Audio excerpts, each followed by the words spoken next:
तो क्या हाल है आप सभी के। उम्मीद करते हैं सब बढ़िया होंगे, सब मौज काट रहे होंगे। तो देखिए, भारत को फार्मेसी ऑफ द वर्ल्ड कहा जाता है, क्योंकि देखा जाए तो भारत में बहुत सारी फार्मेसी कंपनियां ऐसी मिलेगी जो पूरी दुनिया में ही ड्रग्स की सप्लाई करती है। यानी कि ड्रग्स का मतलब समझ रहे होगे, दवाइयाँ को सप्लाई करती है पूरी दुनिया में। और इस वजह से भारत की जो इमेज है वो दुनिया में वो बहुत ही अच्छी मानी जाती है।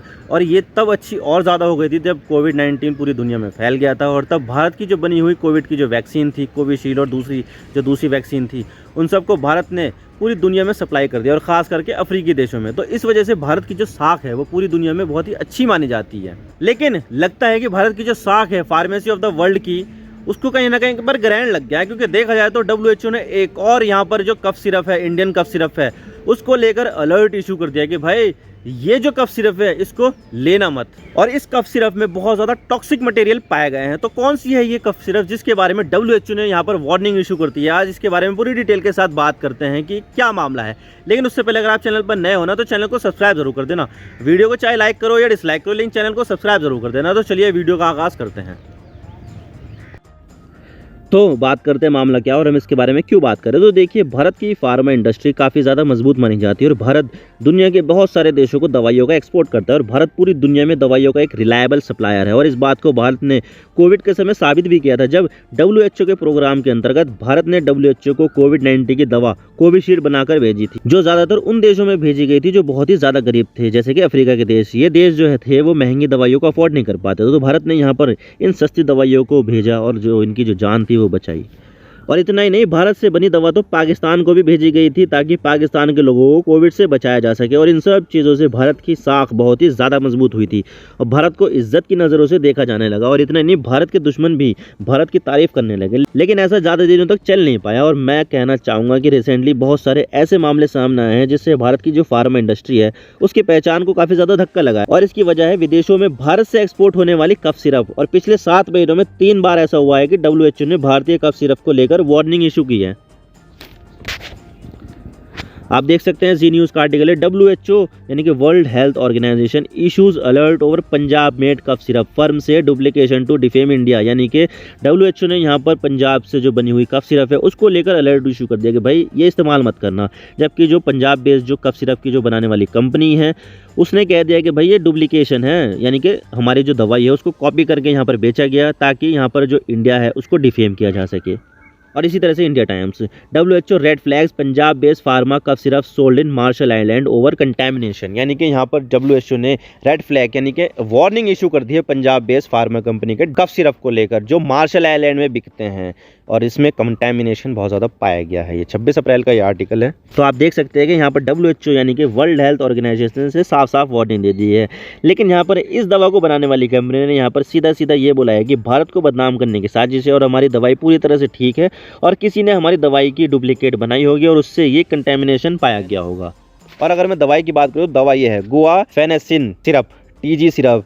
अगर थोड़ा सा बहुत प्रोनाउंसिएशन में गलत हो गया होगा तो माफ़ करना, लेकिन इसका प्रोनाउंसिएशन आप जैसे चाहो वैसे कर लो।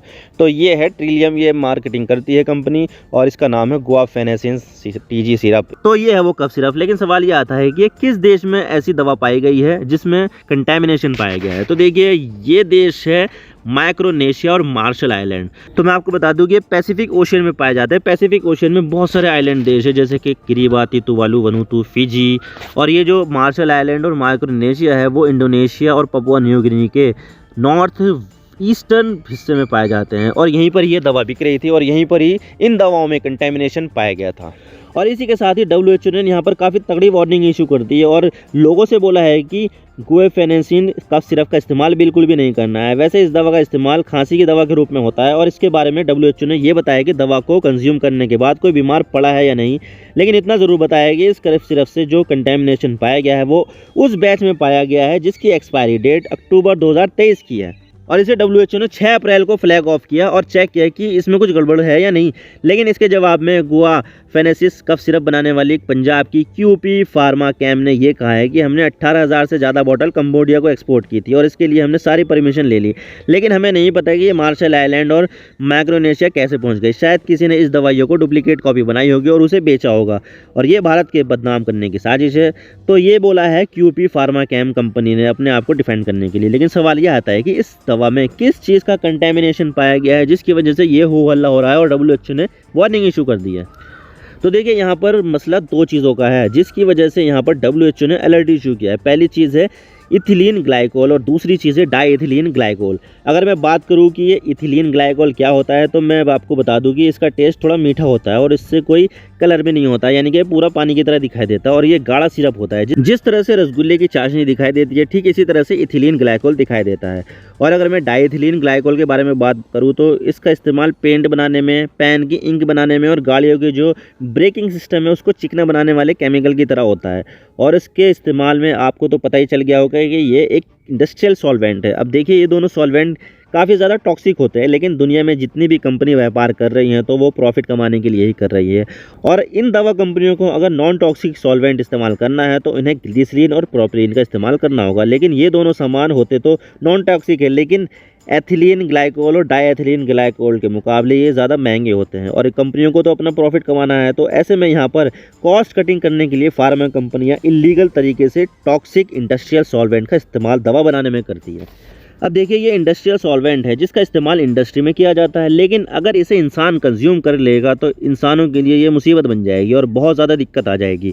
और इसके बारे में WHO ने ये बताया है कि एथिलीन ग्लाइकोल और डाईएथिलीन ग्लाइकोल दोनों ही टॉक्सिक है और अगर इंसान इन्हें कंज्यूम कर लेता है तो ये इंसानों के लिए जानलेवा है और इससे जान भी जा सकती है।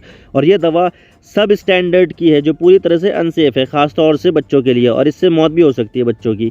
आप देख सकते हैं इससे बहुत सारी चीज़ें जो हो जाती है, एब्डोमिनल पेन होता है, वॉमिटिंग होती है, डायरिया होता है, इनएबिलिटी टू पास यूरिन यानी कि पेशाब नहीं निकलता है, सर में दर्द होता है, अल्टर्ड मेंटल स्टेट यानी कि थोड़ा मेंटल स्टेट जो है वो थोड़ा सा गड़बड़ा जाता है, और किडनी भी इंजरी हो जाती है और इससे क्या होता है, मौत भी हो जाती है। और ऐसा नहीं है कि भारतीय कंपनियों के ऊपर ये पहला मामला है, बल्कि इससे पहले भी यहाँ पर कई सारे मामले सामने आए हैं जिससे बहुत ज़्यादा ब्लेम उठ गया है यहाँ पर भारतीय कंपनियों के ऊपर।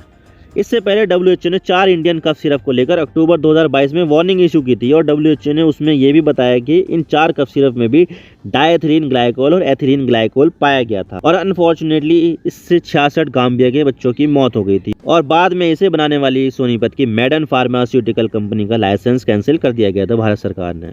और फिर जनवरी 2023 में भी कुछ ऐसा ही उज़्बेकिस्तान में हुआ था। उज़्बेकिस्तान में 18 बच्चों की मौत भारतीय कफ सिरप की वजह से हो गई थी, ऐसा उज़्बेकिस्तान ने क्लेम किया था। और फिर WHO ने डॉग 1 मैक्स नाम के कफ सिरप को लेकर वार्निंग इशू कर दी थी और उसमें भी ये दो जो इंडस्ट्रियल सॉल्वेंट है वो पाए गए थे।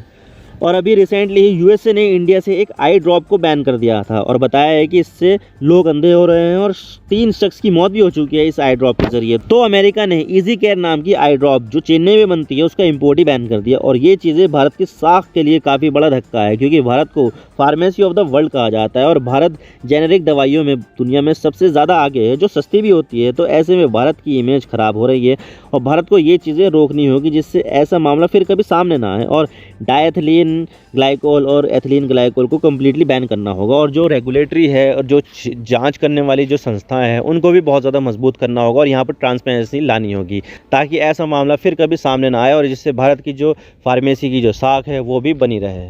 आशा करता हूँ आपको सारी बातें समझ में आ गई होगी। अगर वीडियो थोड़ी सी भी पसंद आए तो वीडियो को लाइक कर देना, ना पसंद आए तो डिसलाइक कर देना, लेकिन चैनल को सब्सक्राइब जरूर कर देना। आप मेरे इंस्टाग्राम पर भी जुड़ सकते हो। आप सिंपली जाइए इंस्टाग्राम में और सर्च कीजिए I_इमरान सिद्दीकी और आप मुझे फॉलो कर सकते हैं। इसके अलावा आप मुझे ट्विटर पर भी फॉलो कर सकते हैं, यहाँ पर भी सेम ही यूज़र नेम है I_इमरान सिद्दीकी। तो दीजिए मुझे इजाज़त, मैं मिलता हूँ आपसे नेक्स्ट वीडियो में। अगर आपको वीडियो थोड़ी सी भी पसंद आए तो चैनल को ज़रूर सब्सक्राइब कीजिए। Thank you for watching. I really appreciate your precious time. God bless you all. Now signing off.